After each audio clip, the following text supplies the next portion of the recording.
우리는 헌혈을 당연하게 생각해요. 하지만 인류가 처음으로 다른 사람의 피를 몸속에 넣었을 땐 과연 어떤 일이 벌어졌을까요? 그 첫 대상자는 누구였고 그는 과연 살아남았을까요? 오늘은 6월 14일 세계 헌혈자의 날이에요. 인류가 피를 나누기 시작한 최초의 헌혈 이야기, 지금 시작해볼게요. 혈액순환의 발견. 의학사에서 혈액순환의 발견은 단순한 생리학 이론을 넘어 인간이 인체를 이해하는 방식 자체를 바꿨어요. 혈액순환의 발견은 고대 의학의 기초였던 히포크라테스의 사체액설부터 시작해요. 히포크라테스는 인간의 몸이 4가지 체액, 혈액, 점액, 황담즙, 흑담즙의 균형으로 이루어진다고 봤어요. 이 균형이 깨지면 질병이 생긴다고 생각했죠. 예를 들어 피가 많으면 다혈질, 흑담즙이 많으면 우울질처럼 성격도 체액으로 설명했어요. 이 이론은 단순한 의학 이론이 아니라 중세까지 인간의 감정, 건강, 성격, 심지어 우주의 질서까지 설명하는 세계관이었어요. 그리고 로마 시대의 의사 갈레노스는 이 체액설을 해부학적으로 보완했어요. 그는 간에서 혈액이 생성되고 그 피가 몸 전체로 퍼져 소모된다고 생각했어요. 심장은 열을 발생시키는 기관이고 혈액은 몸속에서 한 방향으로만 흐르며 사라진다고 주장했죠. 하지만 그는 정맥과 동맥이 연결되어 있다는 사실조차 몰랐어요.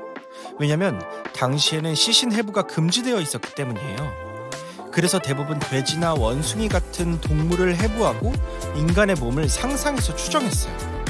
이러한 이론은 무려 1400년이 넘는 시간 동안 서양 의학을 지배했어요. 당시 사람들에게는 의심할 수 없는 진리였죠. 그런데 17세기 이 사고를 뒤흔든 인물이 나타나요. 바로 윌리엄 하비예요.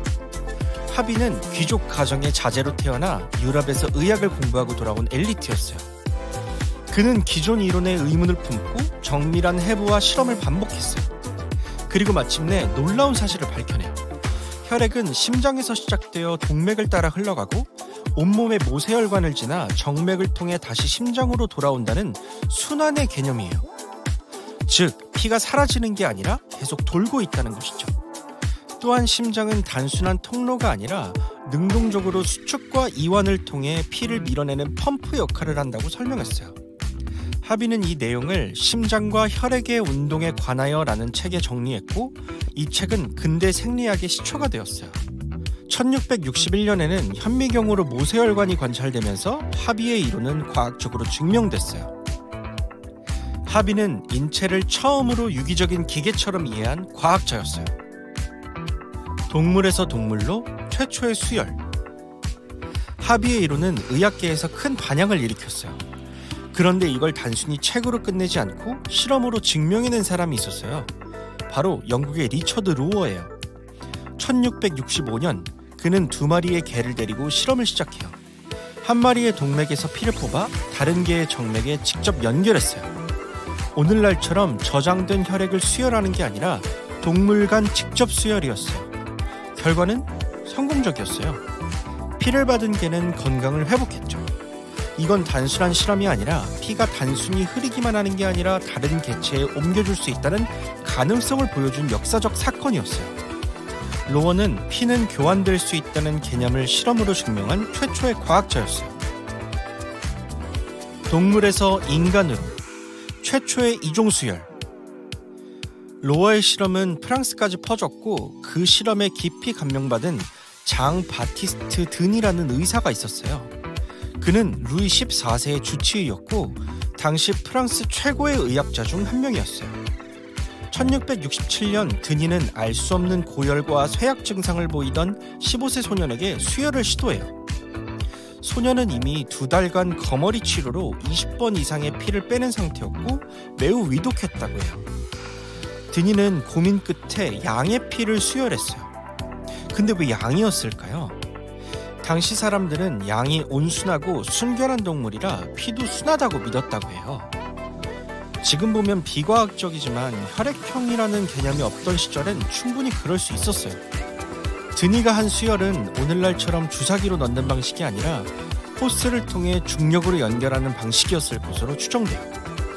수혈 직후에는 큰 변화가 없었지만 다음날 아침 소녀는 의식이 맑아지고 상태가 좋아졌다고 해요. 드니는 이후 몇 번도 동물의 피를 사람에게 수혈했지만 어떤 환자는 사망했고 윤리적으로 논란이 커지면서 프랑스와 영국 교황청 모두 수혈을 금지하게 돼요.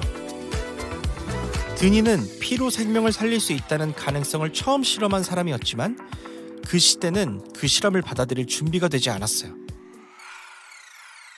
인간에서 인간으로 최초의 인체 수혈. 시간이 흘러 1818년 영국의 산부인과 의사 제임스 블런델은 하나의 실험을 감행해요. 그는 병원에서 산모들이 출산 후 과다출혈로 목숨을 잃는 걸 반복적으로 목격했다고요. 당시 치료법은 거의 효과가 없었고 그래서 생각했어요. 피가 부족한 거라면 피를 보충하면 되지 않을까? 그래서 블런델은 산모의 남편의 혈액을 추출해 주사기로 직접 아내에게 수혈했어요. 결과적으로 산모의 상태는 일시적으로 호전됐어요. 이후 그는 5년 동안 10건의 이상의 수혈을 시도했고 그중 절반 가까이가 생존했다고 해요. 혈액형 개념이 전혀 없던 시기라는 점에서 이 정도 성공률은 정말 놀라운 결과였어요. 제임스 블런델은 피를 피로 돌려준 최초의 의사였어요. 혈액형의 발견. 수혈의 성공률을 높이기 위해서는 왜 어떤 사람은 효과가 있고 어떤 사람은 사망하는지 밝혀야 했어요. 그리고 1901년 오스트리아의 병리학자 카를 란트슈타이너가 그 해답을 찾았어요.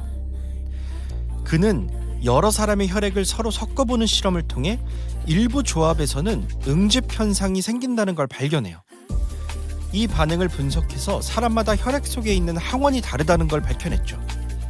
그렇게 해서 A형, B형, O형이 정의되었고 1902년에는 AB형, 1940년에는 RH인자가 추가로 발견되면서 혈액형 분류가 완성돼요.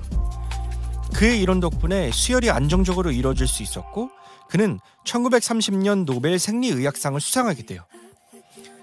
카를 란트슈타이너는 피 속에 숨겨진 코드를 해독한 과학자였어요. 헌혈의 제도화. 1914년 항응고제를 개발해서 혈액 보관이 가능해졌고 1921년에는 영국의 퍼시레인 올리버가 최초의 자발적 헌혈 서비스를 시작했어요. 1932년 러시아 레닌그라드 병원에서는 세계 최초의 혈액 저장소를 설립했어요. 1937년 미국 시카고에서는 혈액은행이라는 개념이 처음 등장했어요. 1938년 영국에서는 전시 대비국가 헌혈 체계를 구축했어요. 세상에서 가장 많이 헌혈한 사람, 제임스 해리슨. 그는 60년 동안 무려 1173회의 헌혈을 했고 그 피로 약 250만 명의 신생아를 구했다고 알려졌어요. 이유는 특별했어요. 그의 혈장에는 RH 음성 산모가 RH 양성 태아를 임신했을 때 생기는 거부 반응을 막는 희귀한 항체가 있었어요. 그래서 그의 혈장은 황금 혈장이라고 불렸고 오스트레일리아는 1967년 이후 국가적으로 그를 지원하며 헌혈을 이어가게 했어요. 그는 실제로 생명을 지닌 황금팔을 가진 사람이었어요. 한국 헌혈의 역사. 1950년대 6.25 전쟁 중 군 병원에서 의료진이 비공식적으로 헌혈.